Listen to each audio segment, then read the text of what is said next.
Allora, eccoci arrivati alla finale di Startup Italian Open. In questi 2 giorni si è tenuto una serie di match, sono iniziati ieri mattina con gli ottavi di finale, 16 startup, 16 idee molto interessanti, si sono scontrate con tornei diretti, con delle giurie che li valutavano, devo dire un ritmo abbastanza pressante, 6 minuti di pitch, 2 minuti e mezzo di domande, un match dopo l'altro, eliminazione diretta e alla fine sono arrivate 2 startup in finale.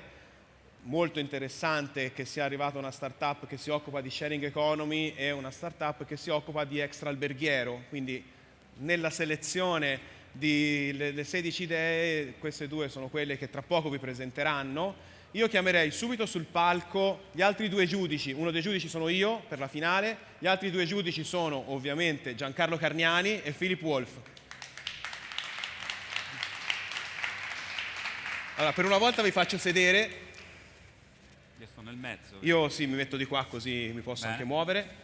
Ricordo a tutti quali sono i criteri di giudizio con cui sono state votate anche durante gli altri gironi del match le start-up.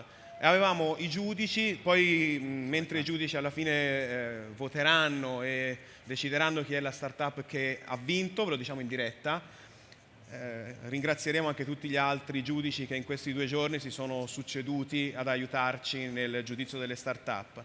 Dovranno valutare 6 criteri.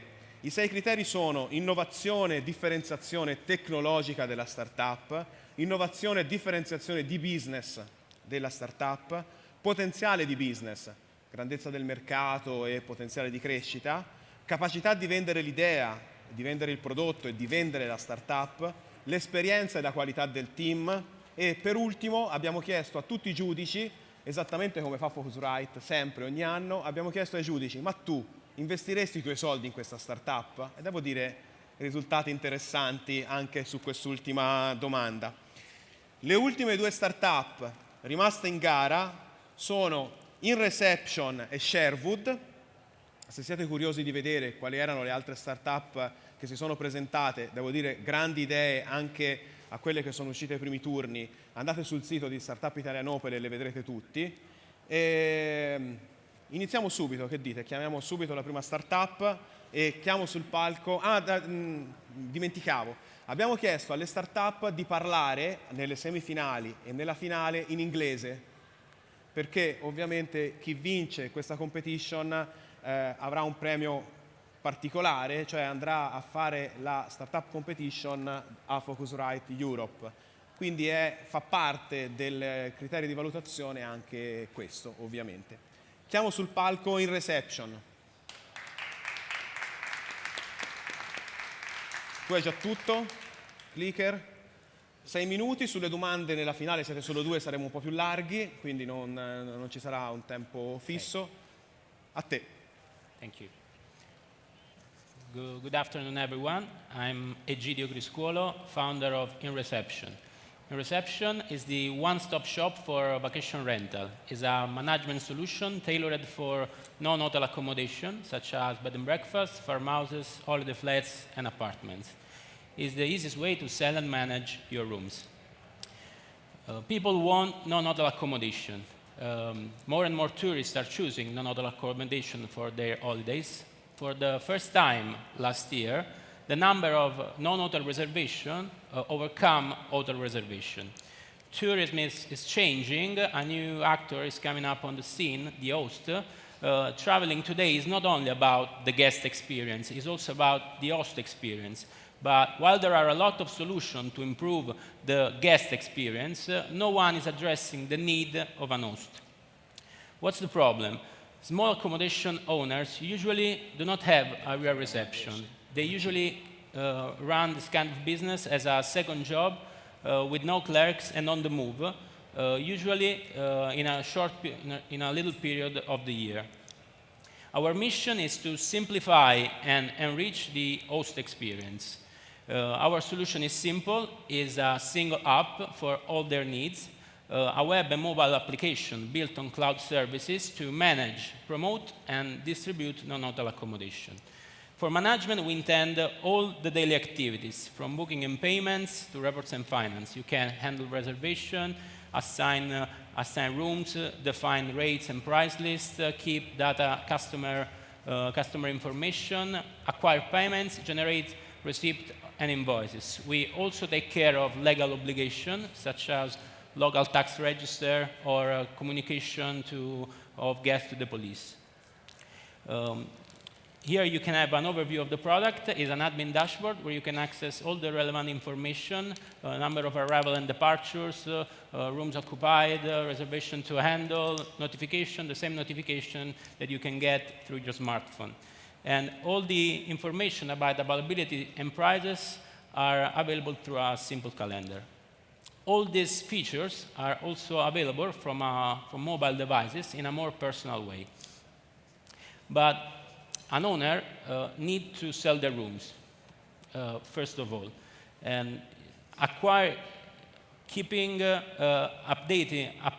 updating all this information about availability and prices on all these sales channels is the most time-consuming task, and often produces misaligned prices and overbooking. What we do is to automatically sync availability and rates on all of these channels in a transparent way. The market is huge. I don't want to talk about the numbers, but what is interesting is that it's constantly growing at a world and national level, and these are also the forecasts for the next year. Italy is the best place to start this kind of activities because it's the country in Europe with the largest number of non-hotel accommodation. We count 125,000 of non-hotel accommodation, but the most interesting fact is that the number of non-hotel accommodation beds is greater than hotel accommodation beds. It's 2.5 million versus 2.2 million. If we add to this number 700,000 of private property for short-term rentals, the Airbnb world, we reach 6 million beds that alone are the 12% of the global market share. There's competition, but no one is addressing specifically the target of non-hotel accommodation and are not integrating into a single platform management, promotion, and distribution feature on a mobile-first approach. Here, our competitive advantage, an all-in-one platform with a mobile approach tailored for non-hotel accommodation that integrates a channel manager, a booking engine, and a way to get a responsive website with zero pain to get direct reservation with no commission. Our business model is simple, is a software as a service where the owner pays a price per room per month depending on property type and functionalities enabled. The base plan starts from €3 per room per month, where you get all the management features, the booking engine, and promotion features. We just closed our beta program with 200 users from all around the world. We are just launching the public version of our application. By the second quarter of the next year, we plan to reach 1,000 users. Our team is made up of 6 individuals with a good mix of technical and commercial skills. I'm a Giovedì Scuola, an informatic engineer, but I also run an appart hotel in the Cilento coast. I lead a team of 3 people, 2 engineers and a developer on the tech team. And my co-founder, Biagio, here with me, is lead a team of sales and marketing people. We are looking for $500,000 to complete the development of the product, start integrating channel manager, and start the customer acquisition on our beachhead market, Italy and Europe, for the first time. Thank you very much for your attention. Here is Inreception. Thank you. Thank you. Grazie. So, is your business just B2B? Sorry? Are you a B2B or B2C business? We are B2B. B2B. Yes. And you're going to connect all these vacation rental properties to all the sales channels? Yes. Yes. And I noticed you saw Airbnb on your chart. Yes. Do you think Airbnb will take your feed? Basically, they get their fee. We get. No, do you think you can connect to Airbnb? Yes. As a B2B? Yes, we actually can. There's a functionality to import and export the calendar, so we can update availability and prices and automatically with the sales channels. Airbnb is one of these. just one of these. So basically, you are connecting from one apartment to until, let's say, non-hotels can be hostels, it can be campground, Yes. whatever is, and they might be big, Yes. not so small. They might be. Our target is usually vary from 1 to 30 rooms, Right. usually. Right. And yes, they could be big.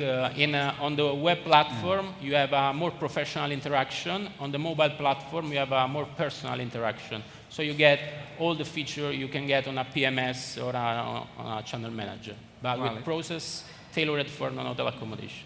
It's interesting because I'm glad you reached the final, because at the Phocuswright conference, one of the winning company was doing a revenue manager system for this kind of accommodation. Yeah, I'm wondering, how do you reach your potential business, your target clients? So I mean, I think that non-hotel business owners are, not digital people, so it's not easy to reach them, to talk with them, to convince them to buy your solution. Yes, that's correct. Market is fragmented, and usually this kind of owners actually do not have a solution to manage all their needs, and that's why a simple app from a smartphone or tablet could be a good solution just to start. Our go-to-market strategy is focused on 3 lines of interaction. The first is, of course, the web marketing strategy that goes side by side with direct marketing on specific areas where there are a great concentration of this kind of activities. And I'm very curious. You said that you are searching for 500,000. Is Yes. correct? Yeah. And how much? How do you divide in product development and in marketing of this 500,000? No more than 30% of the total in product development, the rest on marketing activities and customer acquisition. Yeah. So I'll give you another point of view on that. Where I come from, I sit on a lot of boards of startups.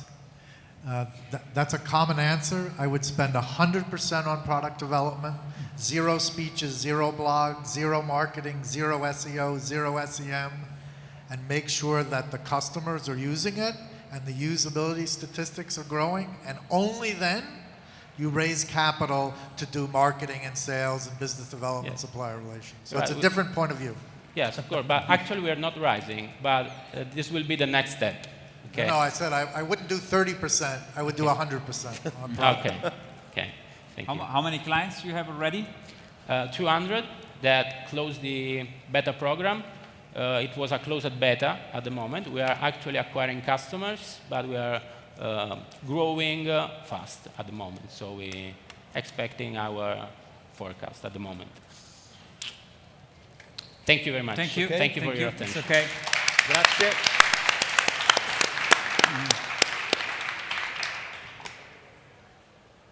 Sharewood. Sharewood. Quando vuoi. Hi everybody, I'm Alessandro Cadoni and I'm an adventure traveler. While travel, I like doing outdoor activities. Have you ever tried to bring your snowboard or your surfboard with you on holiday? It's quite difficult and it's a lot expensive. For example, to find a rental shop is difficult. To book in advance is impossible. And also to be sure that the gear will be available is not so easy. So we decided to solve all these problems creating Sharewood. Sharewood is the leading European marketplace that enables owners of outdoor gears to choose a price and rent it to all the people. For the owners, that could be common people or professionals, such as rental shops, is a new source of income and a new way to get visibility. For the travelers, is a new way to save time and money. Our platform is so easy to use. It's a website. You log in and you can choose among thousands of gears. You can use filters, geolocalization, watching reviews, photos, and you can compare models and prices until you find the best solution for you. Sharewood is not only about earn and save money. It's something about discovering people. It's something about discovering places. It's something about discovering local secrets. For us, it's something about experience. We are a win-win-win solution for owners, for travelers, but also for all the tourism ecosystems, such as restaurants, museums, or hotels. We are online for 8 months. We reached 8,000 registered users on the platform. We have 7K gears available, and we made 2,000 transactions. We started from Italy, but now we are in 65 cities among 5 countries in Europe. We started from Italy. We are now in Finland, Belgium, Portugal, and UK. Portugal will be the next big country for us. We work not only with common people or professionals, but also with groups. For example, we rented 55 bikes for a group from WWF. Our revenue model is simple. We keep 18% from every transaction as a fee. The rental market is huge and rich. We have 100 million adventure travelers in Europe that value 17 billion. And the whole rental market is about 25 billion. It's so huge. In this market, we have one competitor called Finalista. It's a startup from USA that's growing fast, and that's a good thing for us. We are an amazing team. I work on online advertising. Flavio Tagliabue is an expert of tourism, and he made an exit. Carlo Bonadonna worked as a business consultant for 600 companies. And our CEO, Giancarlo, has a deep knowledge in marketplaces and sharing economy. We are an international team, and today half of our team is in Finland for an acceleration program. We are alive less than 1 year, but we won many prizes. For example, UniCredit Start Lab, Edison Pulse, 1776 Challenge Cup, and now we are in the short list for Grow It Up, sponsored by Alpitour. And also for a round in Portugal Venture to develop heritage and tourism in Portugal. We are now in fundraising for 250K, and we just raised 50K with our crowdfunding campaign. That's Sharewood. We have a great team. We have an idea that works, a cool business model, and we think we have the right skills to do big things. Thank you.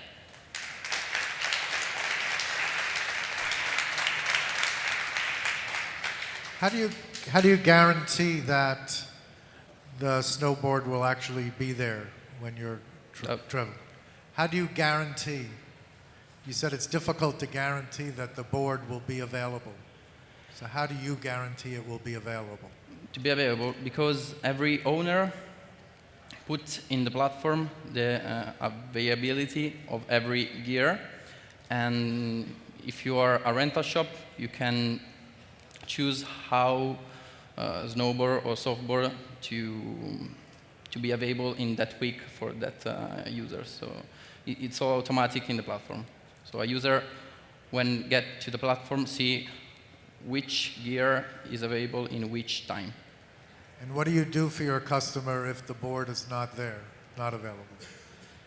It never happened, but if it will happen, we will pay the user for the problem. So we have a fund with some money to these problems. So we care about every single user, so we care about these things. So, which are the most items which we can find on the platform? I mean, it's skis, bikes, and snowboards are the best. And boats. Yes. And apart from people, from users on the other side of the platform, there is also shop, you were saying. Yes, so you are connected with shop that rent these items. 30% is rental shops, and 70% is about common people. And your business model, you have a commission on this transaction, in right? every transaction. In every transaction, you get a commission. And so how easy. much is the commission? 18%. 18%. We validated this fee is accepted from both the sides.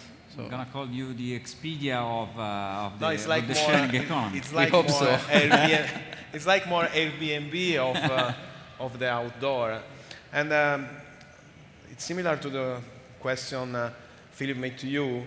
And have you thinking about a sort of assurance form if yes, people yes. so Today- rent a bike that costs 5,000 euro, 5,000 for euro example. or Yes. more? Today we assure ourselves every year, but we are doing some partnership with some assurance company to create a custom product for this case. So we can upsell every owner. For example, you pay €2 more if you want to be assured for your gear. I think you have to put included. Yeah, all in the prices. Also, Yes. Airbnb in the first, in very first weeks have. I remember they have a lot of problem with the lack of assurance. So it's Yes, totally but included. it's accepted. So if you join share economy, it's something you know. It happened one time for a damage about €8. Yeah. Have you estimated how much money can one of your rented people can raise up renting his bike, for example? Each transaction was about €35 per day. So it depends on the So- destination. Yeah. Yes. All right. Thank Many you. thanks.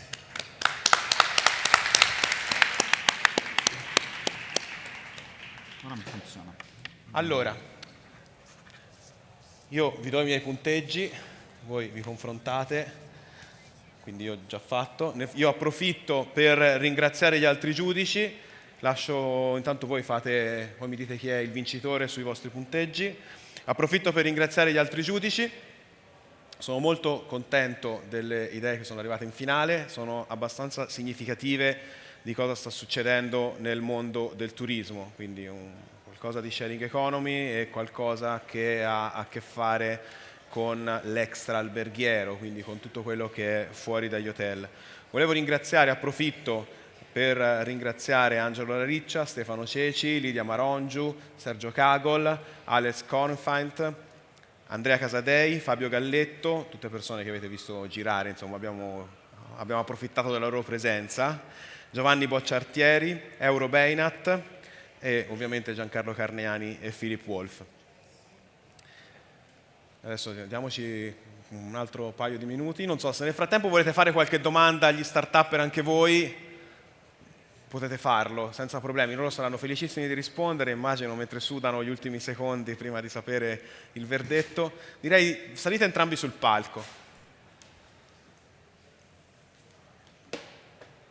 Perché in ogni caso chi vinca, cioè avete fatto un lavoro comunque eccezionale. Sì. Noi siamo contentissimi della prima edizione degli Startup Italian Open, è stato creato sull'onda anche di una spinta che ci veniva dal basso, perché BTO, il travel, doveva esserci un'operazione che andasse a premiare le tantissime imprese che stanno nascendo in questo campo. E spero vi siate divertiti con questa formula strana sì. che abbiamo creato del tabellone tennistico e poi arriva alla mia finale, diretta. che è un po' diversa. Questo è il free ticket per partecipare, ha un valore simbolico, ma cioè simbolico nel senso non sono soldi veri, ma è come se fossero soldi, perché sono soldi. lui l'ha fatta e ha pagato e sa che la partecipazione all'Innovation Summit di Phocuswright, dove c'è una platea invece di soltanto investitori, è oggettivamente molto importante per decollare. Quindi vi faccio un assoluto in bocca al lupo a tutte e due. E come facciamo? Facciamo una cosa tipo pugilistica a questo punto, visto che siamo in tema di sport. Facciamo annunciare a Philip. Facciamo annunciare a Philip. You're You gonna have the honor announce to announce the winner, and so. The winner is Sharewood.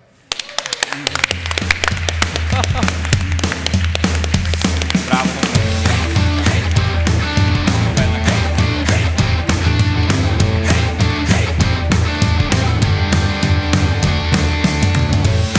Facciamoci la foto.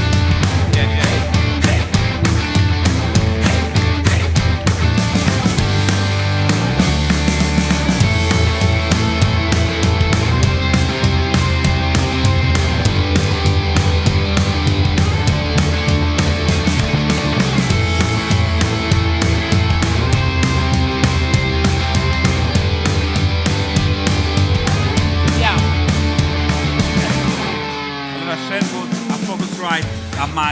ad Amsterdam. Noi ci saremo, quindi verremo lì a fare il tifo per chi ha vinto a BTO in qualche modo.